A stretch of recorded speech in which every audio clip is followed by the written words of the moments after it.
প্রথম থেকে আমরা চেয়েছিলাম নির্বাচনটা হোক গণতান্ত্রিক প্রক্রিয়া।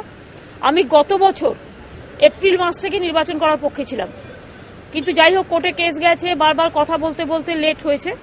কিন্তু এই ডিভিশন বেঞ্চে অ্যাপিল করাটা আমাদের সার্থক হয়েছে যে তারা চটপট রায় দিয়ে দিয়েছেন। যদিও এটা গ্রীষ্মকাল এবং বর্ষাকাল দুটোই মানুষের পক্ষে খুবই প্রবলেমেটিক, যে কোনো সময় বর্ষা আসতে পারে, ঝড় জল হতে পারে, কিন্তু কোর্টের রায় আমরা তো চাইছিলাম ইলেকশনটা আগের বছর থেকে তাড়াতাড়ি হোক, 50% রিজার্ভেশন হোক, উইমেনও করে দিয়েছি। কিন্তু যাই হোক কোর্টের রায় ইলেকশনটা আমরা করতে পারবো এবং এটা আমি খুশি। অনেকে চাইছিল ইলেকশনটা বন্ধ করে দেওয়া হোক, কোর্টে গিয়েছিল, আমরা কিন্তু কেউ কোর্টে যাইনি। অন্যান্য রাজনৈতিক দলগুলো সিপিএম, কংগ্রেস, বিজেপি এরা কোর্টে গিয়েছিল ইলেকশন বন্ধের জন্য। আমি খুশি যে ইলেকশনটা আমি করতে পারবো।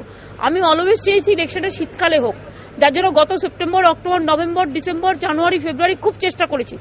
15 বার 20 বার অন্তত কনসাল্ট করা হয়েছে ইলেকশন কমিশনের সাথে। যাই হোক সব ভালো যায় শেষ ভালো। এখন ইলেকশনটা হবে, এটাই ভালো। বর্ষা হবে, ঝড় হবে, কালবৈশাখী আসবে। নতুনকে স্বাগত জানাতে আমি পঞ্চায়েতে গ্রামের মানুষের ওপরে আমি এটাই, গ্রামের মানুষ ভালো অধিকার নিয়ে তারা ভোট দেবেন এবং আমি মনে করি সব ভালো যার শেষ ভালো। গ্রামের মানুষরা খুশি হবে এবং পঞ্চায়েত নির্বাচনটা হবে, আমি খুব খুশি।